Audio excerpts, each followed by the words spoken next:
He called me the other day and he said, man, I'm streaming for over 1,000 people most of the time. And this last month I made $700 on Twitch. How many more viewers do I need to actually turn this into a full-time job? And I said, you are streaming for almost 10 times more viewers than I am. I am making more than 20 times the income that you make. You are doing something wrong. Let's talk about what that thing is and let's fix it. I have roughly about 1,000 subscribers on Twitch right now. I probably make almost as much in bits as I do in subscribers. I have a donation button turned off. That's a permanent charity button, but I make a good chunk of cash just on Twitch alone. And Twitch is usually about a quarter of my monthly income. It's not even half, it's a quarter of my monthly income. This is one of the mistakes I see a lot on Twitch. People are drastically undercutting themselves and their income and thus what they are capable of achieving and growing their streaming business into. And I get it. If you're somebody that just wants to sit down and your greatest ambition is to play video games and pay your rent with the money that you make from said video games, this video is not for you. I don't think any of my videos are for you.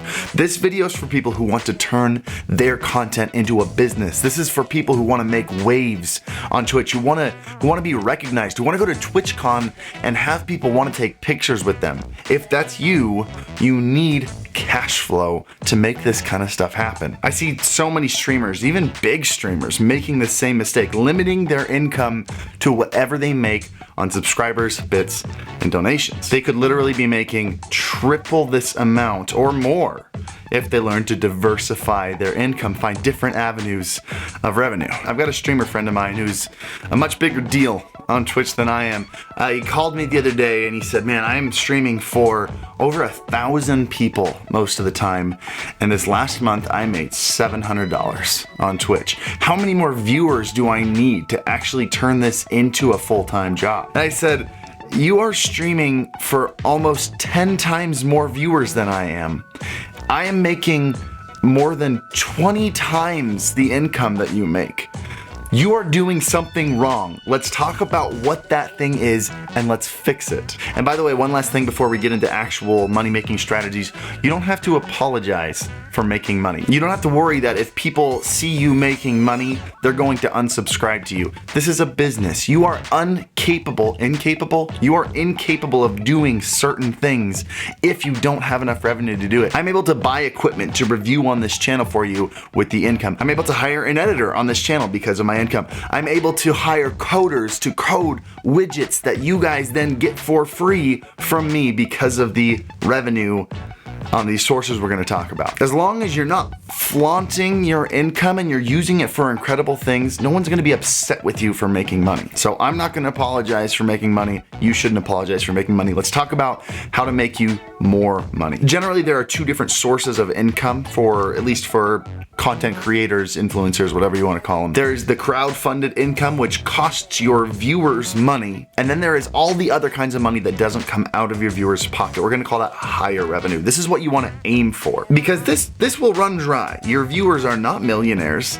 Lots of times they're teenagers in their 20s, maybe early 30s. The more your income relies on taking money from your viewers, not only is the shorter it's going to last, but also you almost become like a charity case for them. One of the things I'd recommend you try to do while we're talking about both these kinds of income is see how much you can move from this pot over into this pot. The less your income relies on your viewers giving you money, the more happy they're going to be watching you and the longer your career is going to last. And before we get started, make sure you hit the like button, subscribe to the channel, and I stream every Monday, Wednesday, Friday, so if you have any questions about any of these things or want to brainstorm a little bit, feel free to jump into the chat. Monday, Wednesday, Friday evening, link in the description down below. But very first, most obvious source of income, subs, bits, donations. This is the bread and butter of most streamers. This is, for some even large streamers, this is 100% of their income. Money given to them while they are live. And I get it. It's the most obvious, it's the most expected and normal form of income on Twitch. It's become a part of the culture. And I don't have a problem with this. I think it's actually really cool how much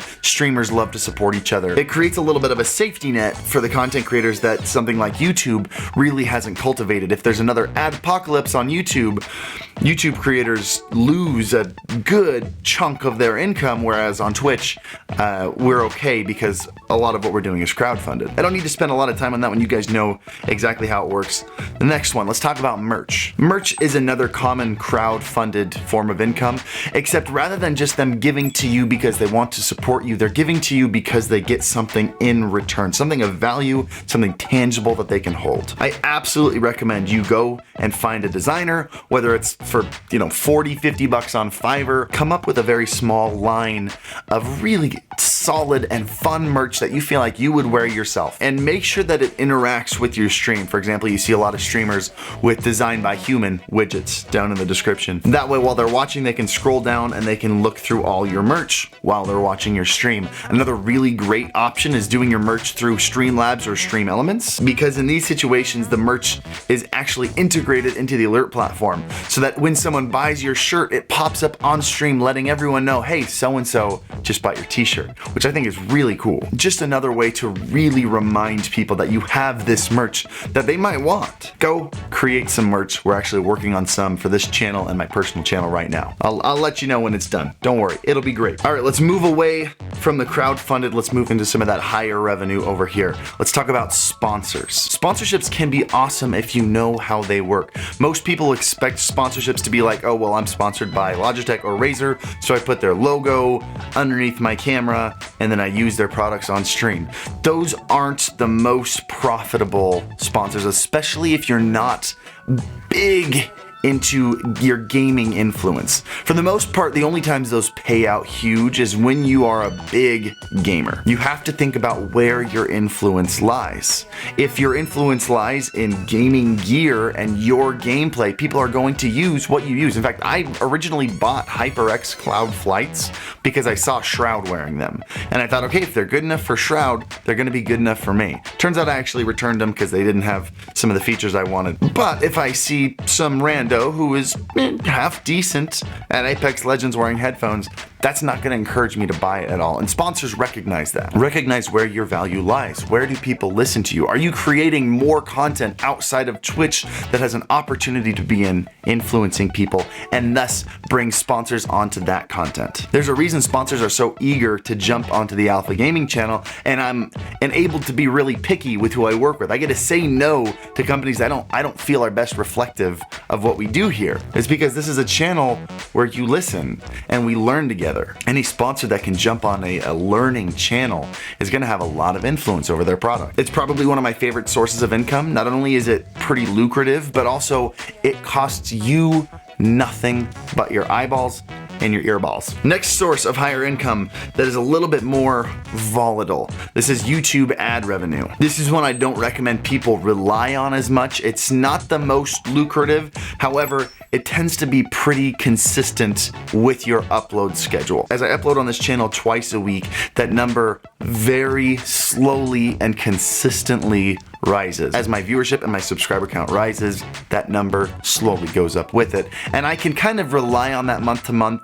However, I never know when, a Paul brother is gonna do something stupid and another adpocalypse is gonna appear and I'm just gonna lose it all. It happens. That's why you diversify your income. So if one goes to poop, the other 3 or 4 or whatever are supporting you just as much. Now, both of those two forms of higher income take a lot of time and work. So I'd like to share one with you that makes me a good chunk of money and doesn't technically cost the viewer an extra dollar. And it'll take you about 30 minutes to set up, and then you're good and you can start making revenue. Let's talk about extensions on your channel. One in particular that I use is called Amazon Blacksmith. If you go to the Twitch extensions page, there's a whole list of extensions specifically designed to make you extra money. There are things that I think are a little bit gimmicky and are almost like, hey, pay me more money than you're already paying me. Like I almost set up one where you can click sound effects on stream to play on stream, and some of them cost certain bits.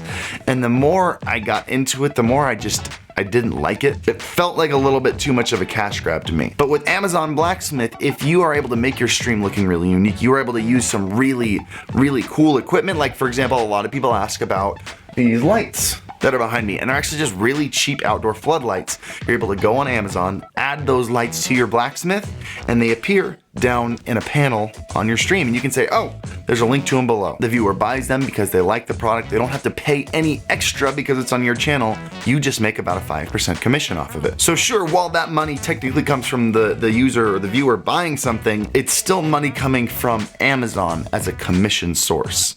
It doesn't cost them anything extra. If anything, you're getting money, they're getting an awesome product that they didn't know about before. It's a win-win. If you take away nothing else from this video, as soon as you're done watching, go and set up the Amazon Blacksmith extension, make a little bit of extra cash from that. So what I've listed off so far are all the revenues that I use to generate income. I have Twitch subs and bits, I get YouTube ad revenue, I have sponsors on some of these videos, and any Amazon link to equipment that you buy in descriptions, or if you go to my kits, you can see I've got 3 big kits on kit.com down below. Any products you buy on those, I make a commission off of. The last source of income is one I want you to be pondering for a while. We talked in the last video a lot about planning 4 or 5 steps in advance at all times. If you missed that video, link to that in the description below, or I guess, is it this corner? The little eye up there, go ahead and watch that. I want you to try to think about a product that's in your area of expertise that you could bring to market that could really benefit the people around you. For example, Ashley Christ, the stream coach, has sold a book which brings her revenue every single month that she doesn't actually have to work for. It just happens. Also, for example, Gamer Bath, what is it, Gamer Girl Bath Water? Is that what it was called? Gamer Girl Bath Water? Belle Delphine, that whole shenanigans. That was business brilliance, by the way. The girl, whether you like her or not, she understands her audience, she understands what they want, she understands what they will pay for, and she made a hilarious product about it. I really hope she did like the whole ad where she bottled them in the bathtub and then she just like filled them up in the sink. There's just no way that she would actually go through the liability of actually sending bathwater to people. I have a hard time believing it. Either way, brilliant product. You gotta respect the business hustle there. But keep that in the back of your mind. As you're working on these first 5 revenue sources, keep a future product in the back of your mind. Because if you bring something to market like that, not only do you bring yourself more revenue, but it also builds a huge name for yourself. That is a huge part of brand building. What do you create? You're not just a streamer anymore. You've created a product. Bringing a product to market is going to help build all 5 of those other revenue sources. And of course, this isn't everything. It's not like I just listed off every single way to make $1 as a Twitch streamer or a content creator. These are just some of the main ones. Get creative, do something different, make some money that you can invest back into your stream and grow your business. And you know, if you have any questions about any of this, like I mentioned before, I stream every Monday, Wednesday, Friday evening. Link in the description down below. Also, if you want to brainstorm with other like-minded people, we have a really amazing Discord community. Link to that in the description down below as well. I hope this helped. I hope this got you thinking about things. And as always, happy streaming. Suck my Mozambique, dirtbag.